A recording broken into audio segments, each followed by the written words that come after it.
In 1 Peter 4, Peter writes, "The end of all things is near." It's obvious that Peter did not mean all things.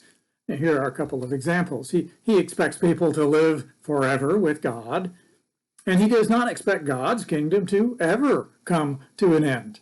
So we should not press Peter's words into meaning more than what Peter actually meant. Another important word in this verse is the word near. Some people try to reinterpret this to mean its opposite, that the word near can include 2,000 some years. I don't think that Peter meant that either. One reason I think that is the very next part of the verse. Peter says that because the end is near, his readers need to be alert and of sound mind so that you may pray. He is saying that the end is so near to his readers that the readers ought to think in a certain way and do something. But if the end could be 2, 20, 200, 2,000 years away, then it really wouldn't matter whether it was near or far. And it wouldn't be a good reason for people to do anything. No, the end was close enough to the readers that it would affect their lives. Well, one thing it could mean is that the end of their lives was near. They were in a time of persecution, and they needed to live as if the end of their own life was near. It wouldn't be accurate to call it the end of all things, since they would live again in the resurrection, but it would be the end of all things in this life. Well, if that's what Peter meant, then what might it say for us?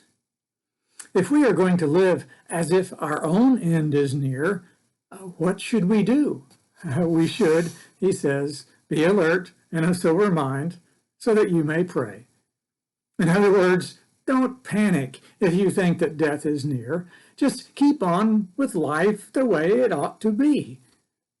Verses 8 through 11 give a list. Above all, love each other deeply, because love covers over a multitude of sins. Offer hospitality to one another without grumbling. Each of you should use whatever gift you have received to serve others, as faithful stewards of God's grace in its various forms.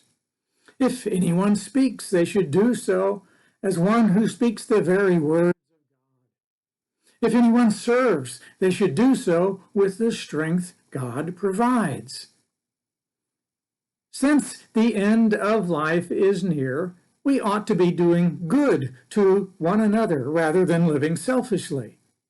Because the end is not really the end. We will live again, and our life and work will not be in vain. It will be rewarded. The goal, Peter says at the end of verse 11, is that in all things God may be praised through Jesus Christ. To him be the glory and the power forever and ever. Amen.